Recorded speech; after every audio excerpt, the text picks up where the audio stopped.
guys, perkenalkan kami dari kelompok 8, program studi D3 Statistika Universitas Sumatera Utara. Di sini kami akan mempresentasikan mengenai understanding information untuk memenuhi tugas komputerisasi akuntansi.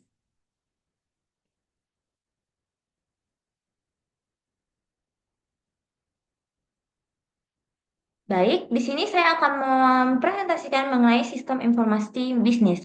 Jadi, komponen penting dari BIS itu adalah suatu perangkat keras, perangkat lunak, data, prosedur, dan orang.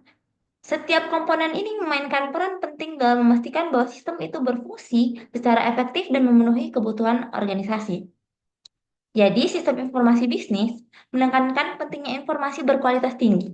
Ini membahas bagaimana akurasi, relevansi, dan ketepatan waktu informasi dapat secara signifikan mempengaruhi keputusan bisnis dan kinerja secara keseluruhan. Next.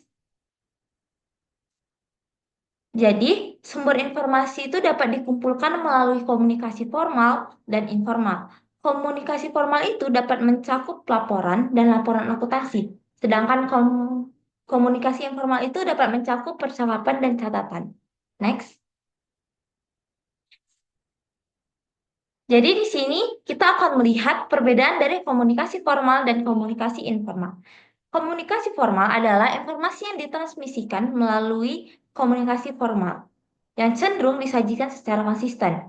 Karena komunikasi formal ini cenderung disajikan dengan cara yang lebih terstruktur, mereka juga lebih mungkin untuk menyajikan pandangan yang lebih komprehensif tentang situasi ataupun keadaan yang mereka gambarkan. Selain itu, informasi yang dikirimkan dengan cara ini cenderung akurat dan relevan karena biasanya dibuat untuk tujuan tertentu. Selanjutnya, kita akan menjelaskan mengenai komunikasi informal. Jadi, komunikasi informal ini adalah informasi semacam ini dapat dianggap sebagai sumber daya yang berharga dan salah satu tujuan manajemen pengetahuannya adalah untuk memanfaatkannya untuk bekerja kepentingan organisasi. Cara yang paling umum yang digunakan untuk berkomunikasi informal itu adalah dari mulut ke mulut. Komunikasi informal cenderung menawarkan tingkat fleksibilitas yang tinggi karena ada lebih banyak kebebasan untuk memilih bagaimana informasi disusun dan disajikan. Selanjutnya akan dilanjutkan oleh teman saya.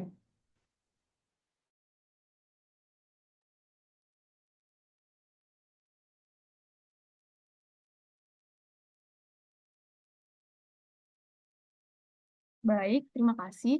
Selanjutnya, saya akan menjelaskan tentang kualitas informasi. Informasi dapat dikatakan memiliki sejumlah karakteristik berbeda yang dapat digunakan untuk menggambarkan kualitasnya. Perbedaan antara informasi baik dan buruk dapat diidentifikasikan dengan mempertimbangkan apakah informasi tersebut memiliki beberapa atau semua atribut kualitas informasi atau tidak. O'Brien dan Maracas 2006 menyatakan bahwa kualitas informasi dapat dibagi menjadi 3 aspek utama, yaitu yang pertama ada time dimension atau dimensi waktu. Dimensi waktu menjelaskan periode waktu yang ditangani informasi dan frekuensi di mana informasi diterima. Time dimension memiliki 4 aspek. Yang pertama itu ada timelines atau ketepatan waktu, yaitu informasi harus tersedia bila diperlukan. Jika informasi diberikan terlalu dini, informasi tersebut mungkin tidak lagi terkini saat digunakan. Dan jika informasi diberikan terlambat, itu tidak akan berguna. Yang kedua ada currency atau kekinian. Informasi harus mencerminkan keadaan saat ini ketika diberikan. Seseorang dapat melangkah lebih jauh dan menyarankan bahwa selain menjadi up-to-date, informasi juga harus menunjukkan area atau keadaan yang dapat berubah pada saat informasi tersebut digunakan. Yang ketiga ada frekuensi, yaitu selain tersedia saat dibutuhkan, informasi juga harus tersedia sesering yang dibutuhkan. Ini biasanya berarti bahwa informasi harus diberikan secara berkala. Yang terakhir adalah time period atau periode waktu. Informasi harus mencakup periode waktu yang benar. Misalnya, perkiraan penjualan dapat mencakup informasi mengenai kinerja masa lalu, kinerja saat ini, dan kinerja yang prediksi sehingga penerima memiliki pandangan tentang keadaan masa lalu, sekarang, dan masa depan. Aspek yang kedua adalah content dimension atau dimensi konten. Dimensi ini menguraikan konten informasi serta seberapa akurat dan relevan informasi tersebut. Content dimension memiliki 5 aspek. Yang pertama adalah akurasi.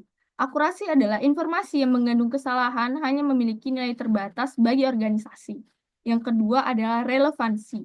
Informasi yang diberikan harus relevan dengan situasi tertentu dan harus memenuhi kebutuhan informasi penerima. Yang ketiga adalah completeness atau kelengkapan. Semua informasi yang diperlukan untuk memenuhi kebutuhan informasi penerima harus diberikan. Informasi yang tidak lengkap dapat membahayakan atribut lain dari kualitas informasi. Yang keempat adalah consistence atau keringkasan.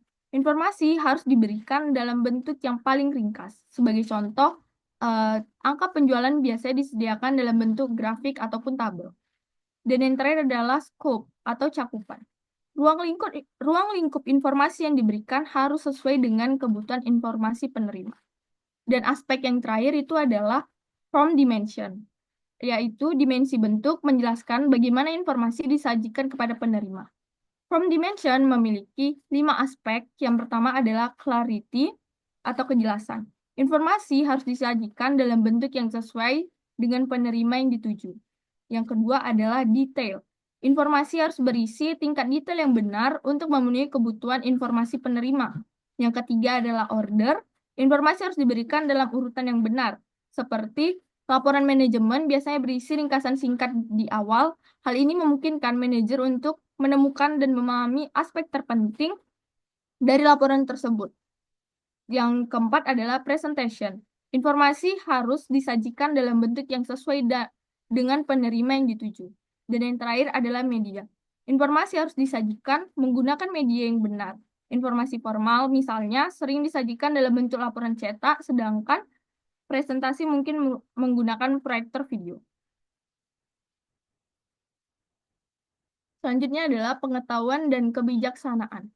Menurut Wang, Hagelmerfix, dan Bremdal tahun 2001 mendefinisikan kebijaksanaan sebagai pendekatan dan nilai-nilai yang cukup digeneralisasi sehingga dapat diterapkan dalam berbagai situasi. Menurut Spitzer 2007 memberikan definisi yang serupa. Kebijaksanaan adalah pemahaman yang mendalam dan wawasan yang berkembang melalui kombinasi dari pengetahuan yang luas dan pengalaman pribadi selama bertahun-tahun. Pengetahuan itu dapat dikategorikan menjadi dua, yaitu pengetahuan eksplisit dan pengetahuan tacit. Selanjutnya adalah lingkungan bisnis atau business environment. Lingkungan bisnis adalah nilai keseluruhan dari individu, institusi, maupun kekuatan lain yang berasal dari luar kontrol perusahaan. Tapi perusahaan masih bisa bergantung pada mereka karena mereka sudah mampu mempengaruhi performa perusahaan dan keberlanjutan perusahaan. Selanjutnya akan dilanjutkan oleh teman saya. Selanjutnya, konsekuensi bisnis elektronik. Organisasi modern sangat bergantung pada teknologi informasi dan komunikasi atau TIK untuk mengelola komunikasi internal dengan lembaga eksternal seperti pelanggan dan pemasok.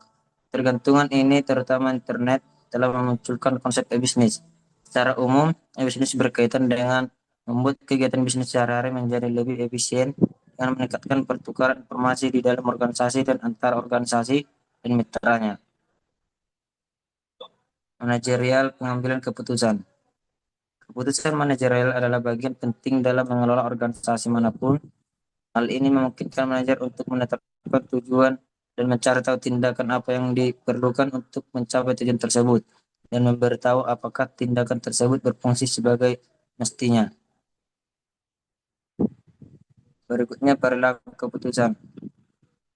Cara manajer membuat keputusan dan faktor-faktor yang mempengaruhi keputusan tersebut sering digambarkan sebagai perilaku keputusan. Keputusan dapat digolongkan menjadi dua, yaitu satu, keputusan terstruktur. Keputusan cenderung melibatkan situasi di mana aturan dan kendala yang menentukan keputusan diketahui. Mereka cenderung melibatkan situasi rutin dan berulang dalam jumlah tindakan yang mungkin relatif kecil. Keputusan terstruktur kemudian digambarkan sebagai dapat diprogram yang berbagai bahwa mereka mudah diotomatisasi. Kedua, keputusan tidak terstruktur. Keputusan yang tidak terstruktur cenderung melakukan situasi yang lebih kompleks di mana aturan yang mengatur keputusan itu rumit dan tidak diketahui. Keputusan seperti itu cenderung jarang dibuat dan sangat bergantung pada pengalaman, penilaian, dan pengetahuan pengambilan keputusan.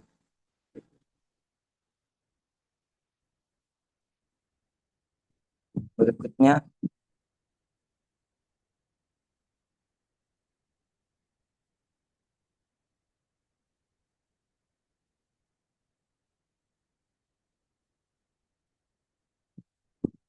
Selanjutnya itu ada tingkat pengambilan keputusan manajerial. Karakteristik keputusan yang diambil dalam suatu organisasi bervariasi sesuai dengan tingkat di mana keputusan itu diambil. Proporsi manajerial terbesar cenderung berada di tingkat operasional organisasi. Proporsi manajerial terkecil biasanya kurang dari 10%, terletak di tingkat strategis. Yang pertama ada tingkat strategis.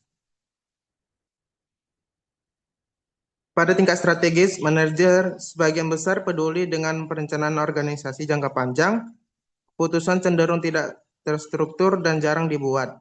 Namun keputusan yang dibuat pada tingkat ini kemungkinan akan berdampak besar pada organisasi secara keseluruhan dan tidak dapat dibatalkan dengan mudah. Yang kedua itu ada pada tingkat taktis. Manajer sebagian besar peduli dengan perencanaan jangka menengah.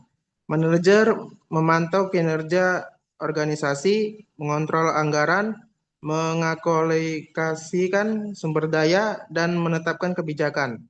Keputusan yang diambil pada tingkat ini digunakan untuk menetapkan tujuan jangka menengah yang membentuk tahapan yang mengarah pada pencapaian tujuan strategis organisasi.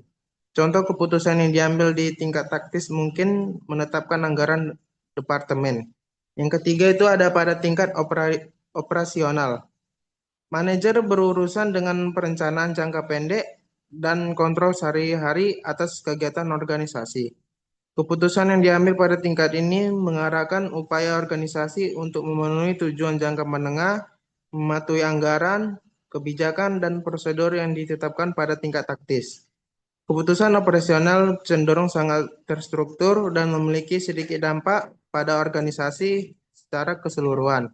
Contoh keputusan yang diambil di tingkat operasional mungkin menetapkan jadwal produksi harian atau mingguan. Next slide.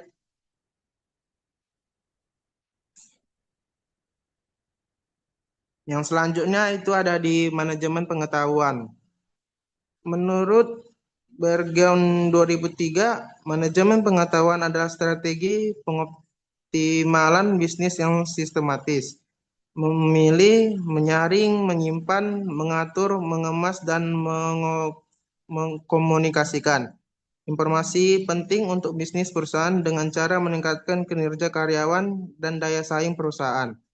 Manajemen pengetahuan sangat berharga dalam situasi di mana saat suatu organisasi mengandalkan pengetahuan dan keterampilan masing-masing staf. Jika organisasi tersebut kehilangan orang kunci, dapat menyebabkan gangguan yang signifikan sampai pengganti yang tepat dapat ditemukan. Selanjutnya,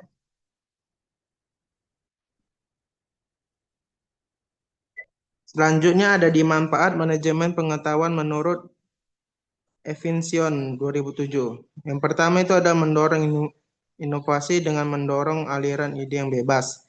Yang kedua itu ada meningkatkan layanan pelanggan dengan merampingkan waktu respon.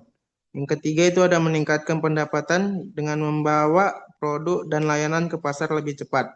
Yang keempat itu ada meningkatkan tingkat retensi karyawan dengan mengakui nilai pengetahuan karyawan dan memberi penghargaan kepada karyawan. Yang kelima itu ada merampingkan operasi dan merancung biaya dengan menghilangkan proses yang berlebihan. Next slide.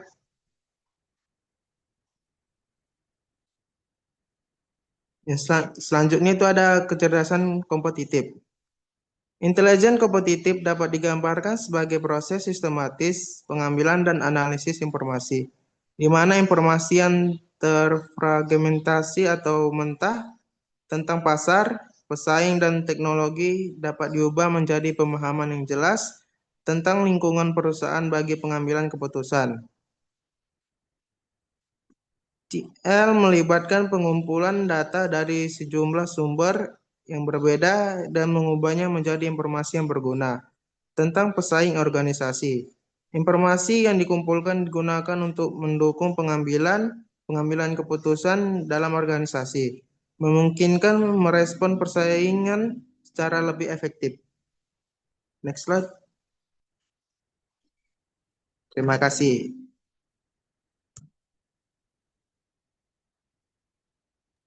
Baik, sampai di sini presentasi yang dapat kami lakukan. Terima kasih.